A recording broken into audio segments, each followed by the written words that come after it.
Bonjour, c'est Ursule encore. On est le 19 avril 2023. Alors, je viens sur la trompette aujourd'hui encore et je viens proclamer le retour de notre Seigneur Jésus-Christ.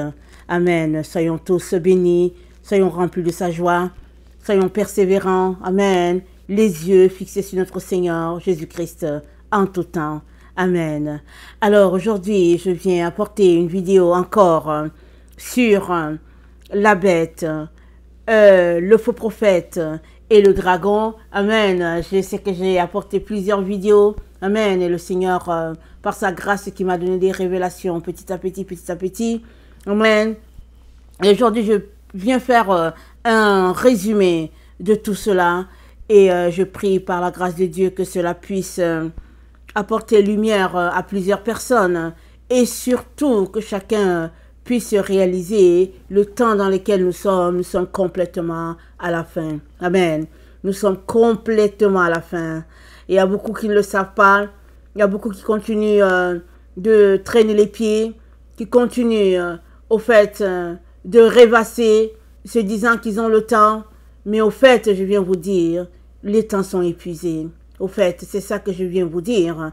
Et quand on sait que les temps ne sont plus, ce qu'on comprend, c'est qu'on devrait être prêt à tout moment. Parce que si Jésus vient aujourd'hui, es-tu prêt? Amen. Es-tu prêt? Il ne s'agit pas de dire qu'on est chrétien. Il s'agit de maintenir la flamme. Amen. Dans ta relation avec le Seigneur. Et de marcher dans la sainteté, dans la pureté. De garder ton amour toujours allumé dans le Seigneur, n'est-ce pas? Et de marcher de manière à l'attendre. Parce que Jésus-Christ dit dans Luc 12, le verset 35, il dit que vos reins soient sains et vos lampes allumées, et soyez comme ces serviteurs qui attendent le retour de leur maître quand il revient des noces. Ça veut dire quoi? Ça veut dire qu'il faut toujours être aux aguets, il faut toujours être prêt, parce qu'on ne sait pas à quel moment, amen, il sera là, amen, et que nos yeux vont s'ouvrir à cette révélation-là, que waouh, le maître est là. Alors, il est donc très important de ne pas se laisser distraire. Je ne le dirai pas assez, n'est-ce pas? Et je viens donc nous encourager à regarder comment nous pouvons faire le ménage, n'est-ce pas, dans nos affaires, et puis nous concentrer sur l'essentiel, le plus important. Amen. Alors, la quatrième bête, la bête, le faux prophète et le dragon. Et c'est vraiment un système complexe, n'est-ce pas? Alors, c'est la grâce de Dieu qui nous donne souvent de comprendre les choses telles que, au fait, elles sont. Tout ce que je vais vous dire, c'est que c'est, au fait, un temps, au fait, que j'ai pris pour rassembler les différents éléments.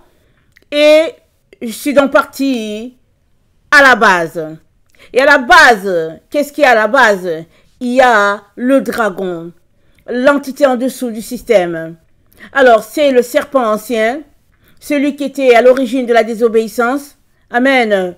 d'Ève, Genèse 3, le verset 1 nous en parle. Celui qui a été condamné par Dieu. Dans Apocalypse 3, le verset 15, Dieu lui a dit, la postérité de la femme va t'écraser la tête.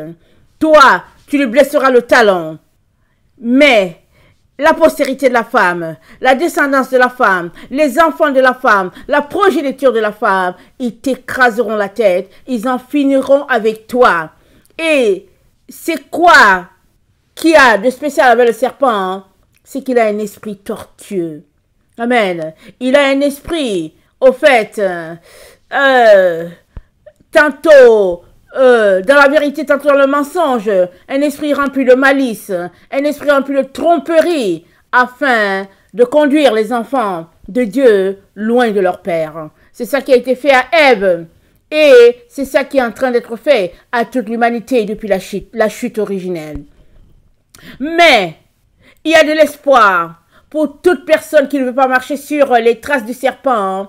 Il y a de l'espoir. Voilà pourquoi le Père t'amène cet enseignement. Il est donc important que tu regardes qu'est-ce qu'il y a dans ta vie qui t'attache au serpent. Il est important que tu sortes de là immédiatement. Alors, maintenant le serpent, il est devenu le dragon. Et Apocalypse 16, le verset 13 nous dit qu'il s'est doté de 3 têtes. Alors, on va lire Apocalypse 16, le verset 13, ça dit: le sixième versa sa coupe sur le grand fleuve, l'Euphrate, et son eau tarit, afin que les chemins des rois venant de l'Orient fût préparés. Et si vous êtes au courant de l'actualité, l'eau de l'Euphrate a tari. Et il y avait une prophétie qui courait déjà que quand l'eau de l'Euphrate va tarir, c'est parce qu'on est complètement à la fin. Et plusieurs journalistes en parlent.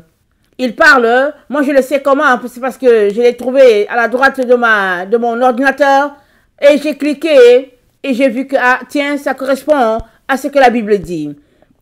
Alors je vis, le verset 13, je vis sortir de la bouche du dragon, et de la bouche de la bête, et de la bouche du faux prophète, 3 esprits impurs, semblables à les esprits de grenouille.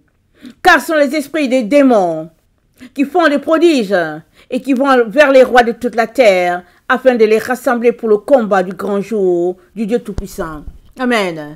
Alors, on a donc 3 démons, dans la bouche du dragon, dans la bouche de la bête et dans la bouche du faux prophète. Alors on voit 3 personnes, mais il est important que vous sachiez que c'est 3 personnes en un. Amen. C'est 3 dans un seul.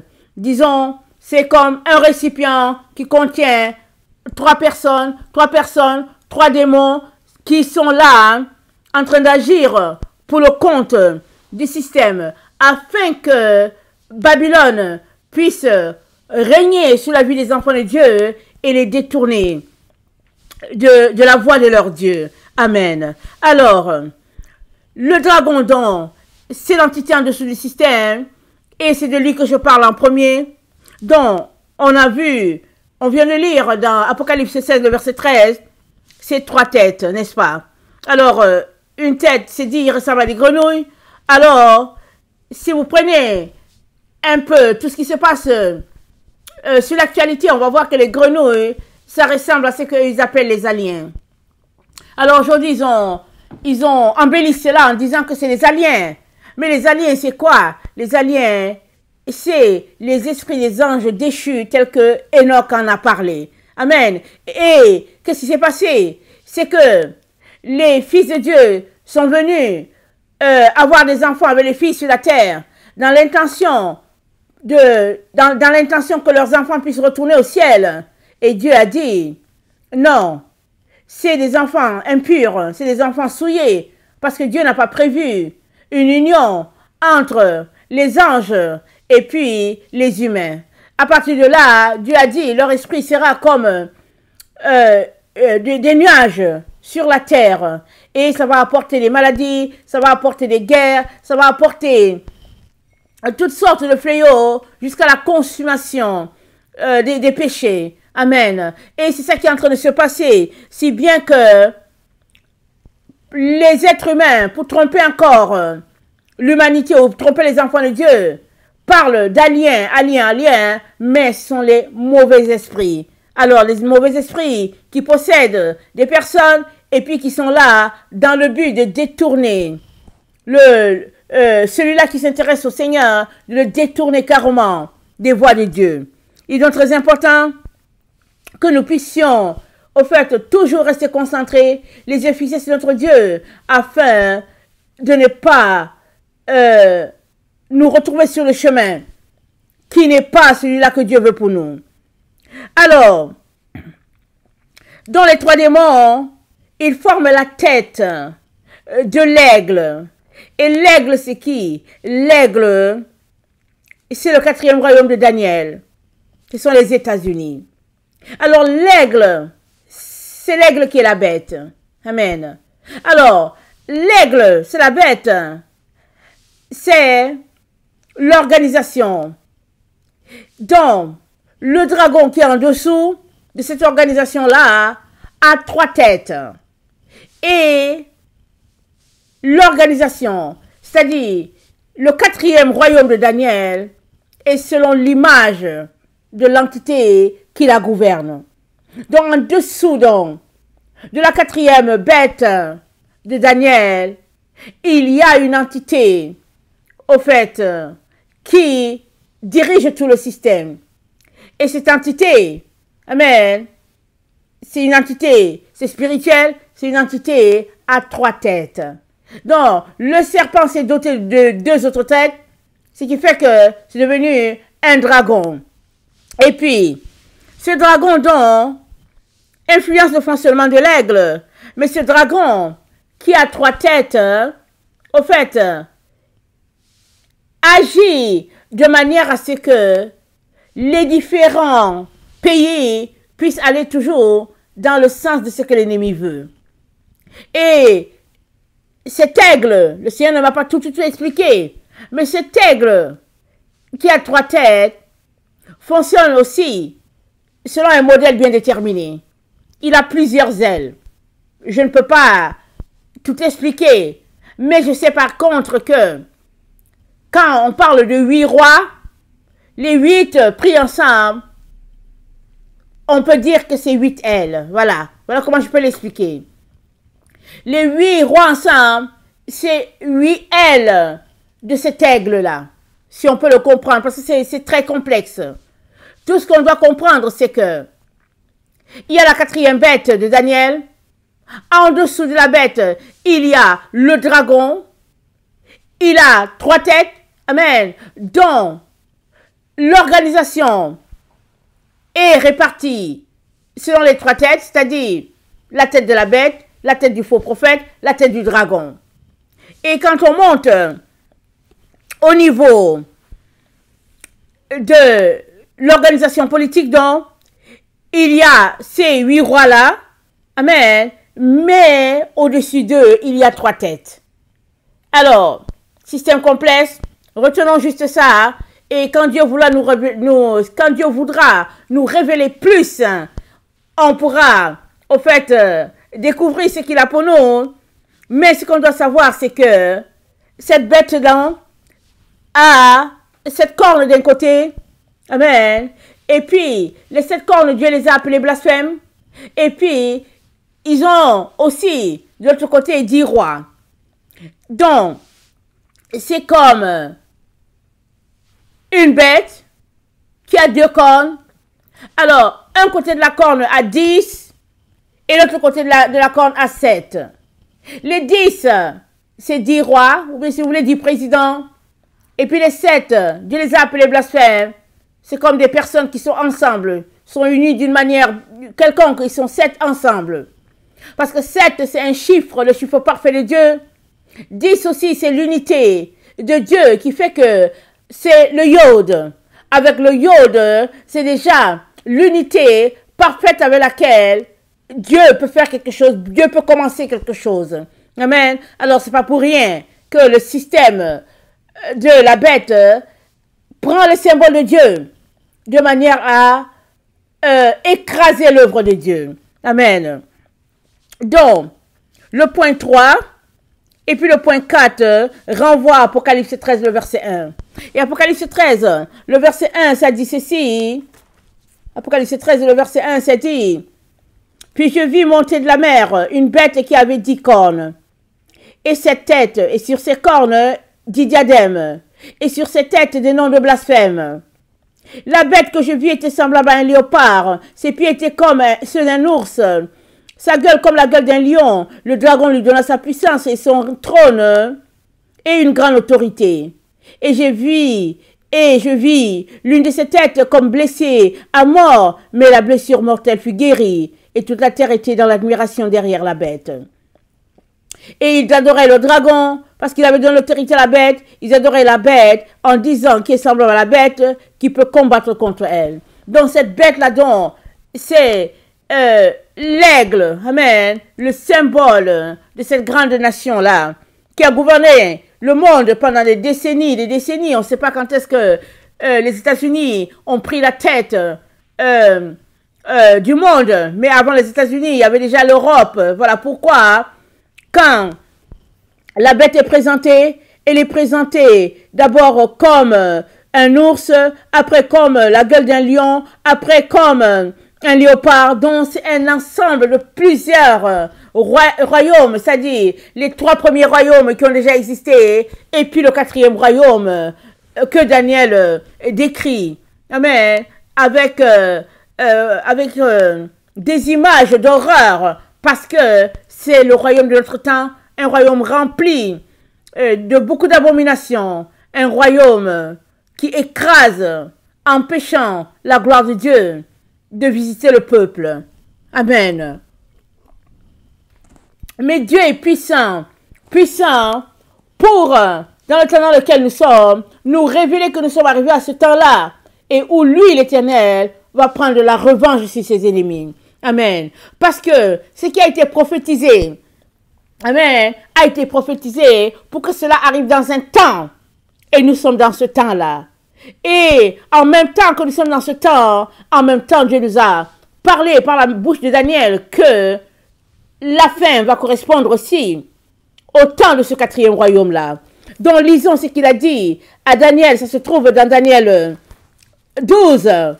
Et pour vraiment que on puisse voir que nous sommes dans ce temps-là, un temps de la fin, un temps qui révèle le Dieu puissant que nous servons, un Dieu prophétique. Amen. Il est versé dans les prophéties, un Dieu qui dit quelque chose et puis ça arrive. Alors, c'est dit quoi? Dans Daniel 12, c'est dit dans le verset...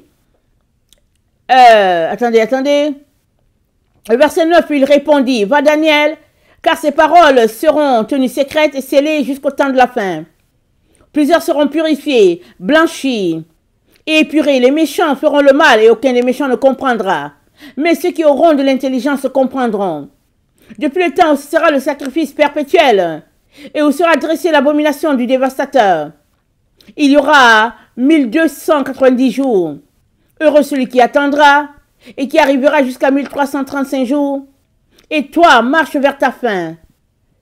Tu te reposeras et tu seras debout pour ton héritage à la fin des jours. » Et dans Daniel 12, le verset 1, c'est dit en ce temps-là, « S'élèvera Michaël, le grand chef, le défenseur des enfants de ton peuple, et ce sera une époque de détresse, telle qu'il n'y en a point eu de semblable depuis que les nations existent jusqu'à notre époque, jusqu'à cette époque. En ce temps-là, ceux de ton peuple qui seront trouvés inscrits dans le livre seront sauvés. Plusieurs de ceux qui dorment dans la poussière de la terre se réveilleront, les uns pour la vie éternelle et les autres pour l'opprobre, pour la honte éternelle. Ceux qui ont été intelligents brilleront comme la splendeur du ciel, et ceux qui auront enseigné la justice à la multitude brilleront comme les étoiles à toujours et à perpétuité. » Amen. Donc, on est dans ce temps-là, et nous avons donc cette organisation, amen, où le dragon est en dessous, et nous sommes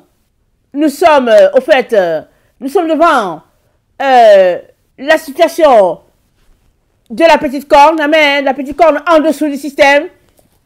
Et puis, nous avons Apocalypse 13, verset 11, amen, qui est l'image de la première bête, c'est-à-dire qui est l'image d'Apocalypse 13, 1, et puis qui se présente comme un agneau, comme une douceur, comme quelque chose d'inoffensif, et nous sommes informés que, au fait, ce qui sort de la bouche, c'est comme un dragon. Alors, nous avons donc ici l'image de la bête. Et c'est là pour tromper le peuple de Dieu, pour tromper les enfants de Dieu. Parce que n'oublions pas, nous sommes dans un temps de grande séduction. Nous sommes dans un temps prophétisé par Jésus. Il a dit, la séduction sera telle que ceux qui auront échappé à la séduction, alors ce sera extraordinaire pour eux. Parce que quand les disciples lui ont dit, quand ça sera la fin, Jésus-Christ lui a dit, Jésus-Christ a répondu, pourvu que vous ne soyez pas séduits. Alors nous sommes dans un temps où, par toutes sortes de pièges, l'ennemi cherche à séduire les enfants de Dieu. Toutes sortes de pièges. Et toi et moi devons travailler pour éviter tous ces pièges-là. Parce que ces pièges, c'est pourquoi? C'est pour prendre l'enfant de Dieu afin qu'il ne puisse pas arriver à la ligne d'arrivée prévue par Dieu. Alors, donc, comme dit tantôt, Apocalypse 13, 1, C'est aussi Apocalypse 13, 11. Mais transformé à l'image de l'homme. Quand je dis homme, dis transformé sur le modèle de l'homme.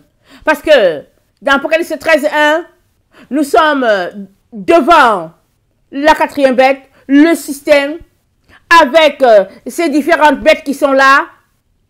Et en dessous, Dieu nous présente l'entité. Et c'est juste une petite corne. Mais après, on découvre, par la grâce de Dieu, qu'il y a une bouche monstrueuse. Il y a beaucoup d'arrogance. Et puis après, cette petite corne-là, amen, elle est transformée à l'image des hommes. Alors, elle a, d'un côté, la transformation par la religion, de l'autre côté, la transformation par la médecine. Et c'est ça, l'image de la bête. C'est l'image qu'elle veut présenter aux humains dans notre temps, afin que tous les humains puissent devenir à l'image de cette seconde bête. Et ils sont appelés bêtes pourquoi? Bêtes parce que c'est des êtres humains. Amen. On les regarde, c'est des humains. Ils ont une tête, un corps, des pieds, des mains et tout. Mais à l'intérieur, l'Esprit de Dieu n'est pas. L'Esprit de Dieu n'est pas. C'est l'esprit du dragon qui est là. Voilà pourquoi Dieu nous met en garde. Afin que nous ne puissions pas être trompés. Afin que nous ne puissions pas être séduits. Vous savez qu'il y a beaucoup d'enfants de Dieu qui sont séduits. Ils sont dans les églises et ils pensent que c'est les églises qui sont de Dieu. Les gens font des prophéties. Les gens guérissent. Les gens, au fait, font des miracles. Mais ces prophéties, ces miracles sont faits par le pouvoir de Satan. Il y a des églises où les gens multiplient de l'argent. Mais tout ça, c'est de la tromperie. Et c'est de la séduction. C'est des églises où c'est Satan qui est adoré. Alors, il est important qu'on puisse faire attention pour ne pas être pris dans de tels pièges. Alors, donc, on vient de présenter le serpent, le dragon, l'entité en dessous. Donc, en deuxième, il y a donc le faux prophète. Le faux prophète, il est distingué par la fausse religion et la médecine. Dans Apocalypse 18, le verset 23, on nous dit que les nations étaient séduites par la pharmacie de la bête. Et la bête, c'est un système, c'est le système de Babylone. Et quand on va chercher la définition, la pharmacie, ça renvoie à enchantement. Enchantement, ça renvoie à de la médecine, ça renvoie à la sorcellerie. Et c'est ça qui est prôné par le système de Babylone. Le faux prophète, c'est la voix qui élève la bête dans le cœur des humains. Le faux prophète, c'est lui qui essaie de toucher les différentes organisations, les différents pays, afin de promouvoir le système du quatrième royaume. Donc, le faux prophète donc est distingué par un côté la fausse religion, de l'autre côté la médecine, ou bien si nous voulons le pouvoir du caducée, et il a toujours sa troisième partie, le dragon, parce que ça fonctionne toujours avec les trois têtes. Donc le faux prophète aussi est imprégné du système des trois têtes. La médecine, la fausse religion et le dragon, le serpent. Alors, le faux prophète, donc, travaille de manière à ce que les êtres humains, ceux-là qui n'ont pas le sceau de Dieu, puissent ressembler à la bête, la deuxième bête, celle d'Apocalypse 13, le verset 11. Alors, nous lisons Apocalypse 13, le verset 14, voici le plan qui est là. C'est dit quoi? C'est dit, et elle séduisait les habitants de la terre par les prodiges qui lui étaient donnés d'opérer en présence de la bête, disant aux habitants de la terre de faire une image à la bête qui avait la blessure de l'épée et qui vivait. Nous, les habitants de la terre, étaient appelés à faire une image à la bête. Cette expression Ça veut dire que les habitants de la terre sont appelés à ressembler à la bête. On leur dit, il n'y a rien là, c'est pas grave. C'est pas grave, c'est qu'il y a un côté de médecine, c'est pas grave. La fausse religion leur dit que non, mais c'est pas grave. L'essentiel est que tu puisses dire que tu es sauvé par grâce et puis c'est tout. Donc voilà le système dans lequel ils nous ont modélés. Il est très important de sortir de toute fausseté afin d'adorer le vrai Dieu selon la doctrine établie par notre Seigneur Jésus-Christ. Amen. Alors la deuxième bête, donc, elle sort de la terre. Et la terre, ça correspond à l'église. Parce que quand la Bible parle de terre, c'est par rapport au ciel. Alors la bête sort de la terre, ça veut dire qu'elle sort du milieu de la maison de Dieu. Alors, elle sort de ce milieu-là, et au lieu qu'elle soit imprégnée par la guérison qui vient de notre Dieu, qu'elle soit imprégnée par la gloire de notre Dieu, elle est imprégnée par la guérison du monde. C'est-à-dire, la médecine, selon le modèle de l'humain, elle est imprégnée par la fausse religion, c'est-à-dire une religion où on parle de Dieu, mais Jésus-Christ n'est pas dedans. Dieu n'est pas dedans. Donc voilà la fausseté dans laquelle baigne la quatrième bête, puisque cette bête-là ne veut pas que le Dieu d'Israël contrôle, alors elle contrôle. Et si nous regardons le monde tel qu'il est, tout a été divisé. L'église d'origine a été séparée d'Israël, et puis finalement, Rome a pris le contrôle, et puis finalement, Rome aussi ne marche pas selon Dieu, mais ça marche selon les divinités païennes. Tout cela est mis en place pour que la bête puisse régner. Alors, le but, c'est que tous puissent ressembler au serpent et être privés de la gloire de Dieu. Mais nous avons été appelés à ressembler à Dieu. Si nous retournons dans Genèse, Dieu a dit quoi? Faisons l'homme à notre ressemblance. Amen. Faisons l'homme à notre ressemblance. Nous avons été faits à l'image de Dieu, pas à l'image du serpent. Mais le serpent veut nous infecter. C'est à nous de travailler pour ne pas recevoir l'esprit, la pensée, la manière de faire du serpent. Alors, la deuxième bête, c'est aussi comment on appelle ça? C'est aussi Daniel 8. Parce que, d'un côté, c'est pourquoi je disais que c'est assez complexe. D'un côté, la deuxième bête, c'est l'image de la première bête dans Apocalypse 13, verset 1. Et la première bête, c'est Daniel 7. Mais la deuxième bête, qui est Apocalypse 13, verset 11, ça correspond aussi au faux prophète.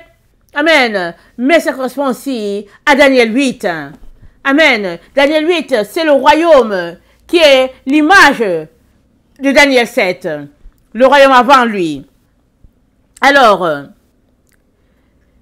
la deuxième bête, c'est le règne du dragon encadré par les Nations Unies. Ça va finir par arriver avec le temps. Les choses vont finir par se placer petit à petit. Parce qu'on est dans un système où il y aura guerre, bruit de guerre, et puis les choses vont tout simplement la terre sera dans un état de chaos. Amen. Mais Dieu est là en train de contrôler. Parce que le chaos est dû à ce que Dieu a annoncé déjà. Dieu a déjà prophétisé. Il a dit qu'il y aura des guerres. Il y aura des bruits de guerre. Il y aura des troubles. Il dit que votre cœur ne se trouble point. Amen. Notre cœur ne doit pas se troubler parce que les choses ont déjà été dites. Nous devons garder le focus sur notre Dieu.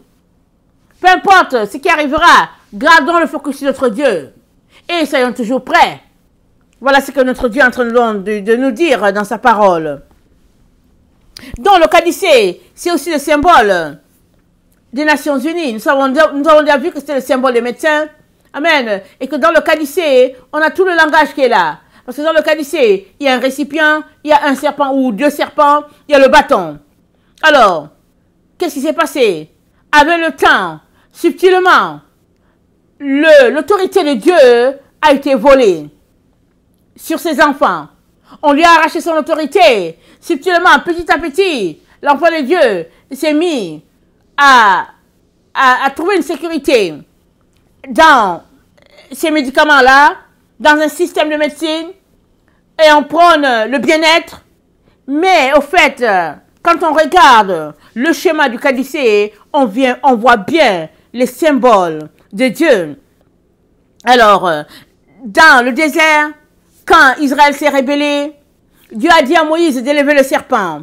Et quiconque regardait au serpent était sauvé. Ça, c'est dans Nombre 21, le verset 9. Mais dans notre temps, quand on regarde cette image-là, des Nations Unies, via l'OMS, amen, on voit bien le serpent. C'est le serpent que Moïse a élevé. On voit le bâton. Il a été élevé sur un bois. Et le bâton, ça représente l'autorité. Amen. Le bâton d'autorité. Et le serpent, Dieu a dit à Moïse, quiconque regardait le serpent serait sauvé. Et nous savons que quiconque regarde le serpent tel que élevé par l'OMS, on sait que la personne sera engloutie.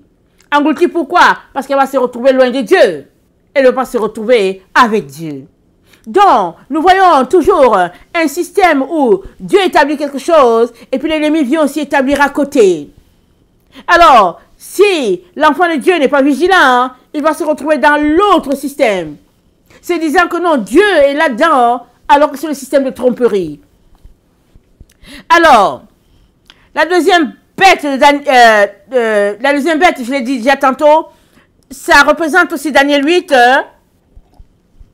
mais la deuxième bête, c'est aussi le rôle du faux prophète. Alors, le faux prophète, il est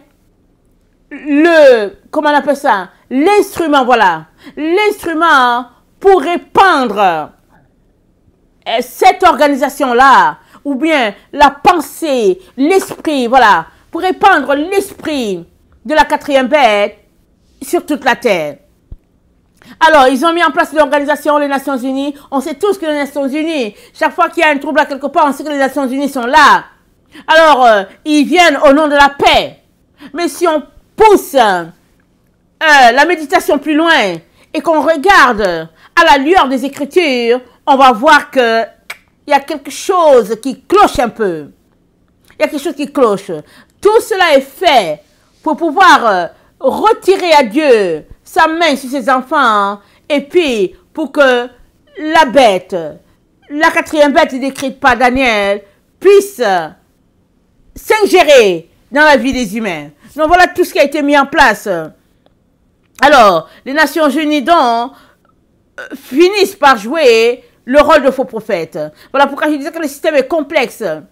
Alors, parce que dans le serpent, il y a 3 têtes, une tête pour la bête, une tête pour le serpent, une tête pour le faux prophète. Et quand on vient au niveau de l'organisation, qui est la bête elle-même, amen, elle est représentée par une personne, parce que la bête, finalement, c'est un pays, mais c'est aussi le leader du pays. Alors, ce leader, oui, il a le faux prophète qui gère, amen, et il a le serpent en dessous, et puis lui-même, il est le 3, la 3e personne. Donc, tout fonctionne en termes de 3. Pourquoi?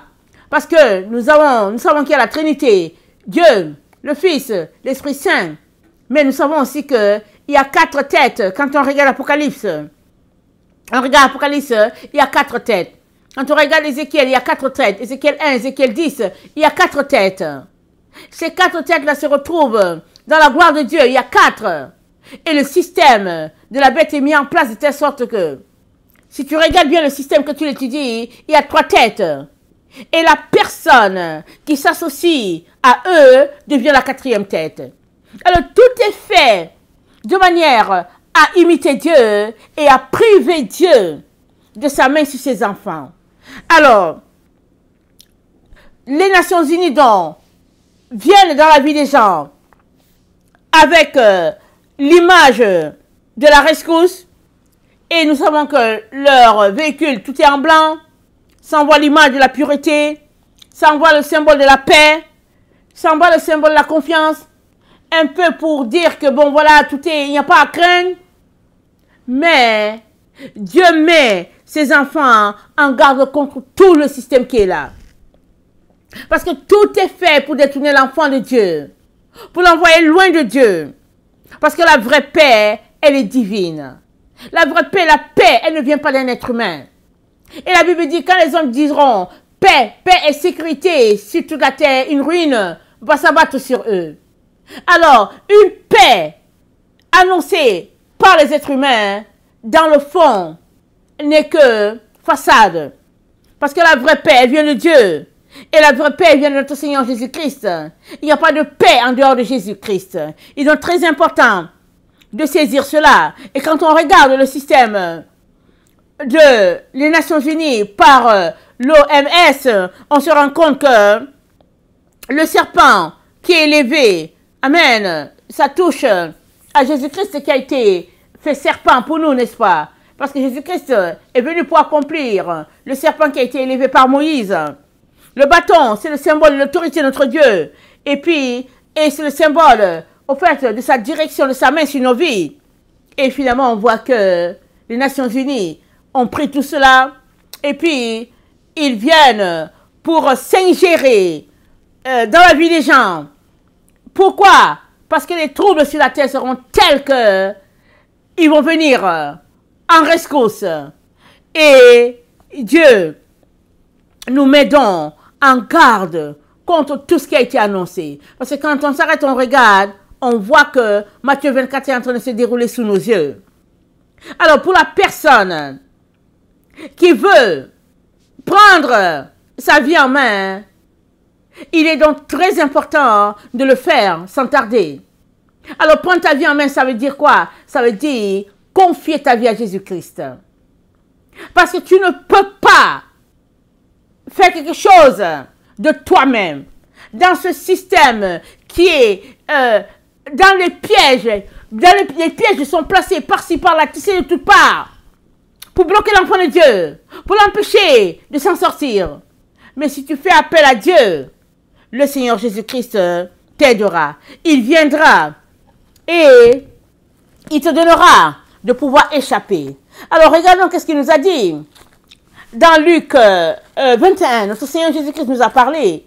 Parce qu'il nous a parlé dans Luc 21, il nous a parlé d'échapper à quelque chose, à un filet.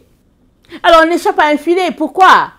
Parce que le filet, il est tissé tellement petit que, généralement, quand le poisson est pris dedans, il ne peut pas sortir.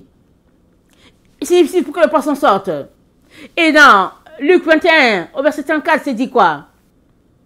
Prenez garde à vous-même, de crainte que vos cœurs ne s'appesantissent par les excès du manger et du boire, et par les soucis de la vie, et que ces jours ne viennent à vous à l'improviste. Car il viendra comme un filet sur tous ceux qui habitent sur la face de toute la terre.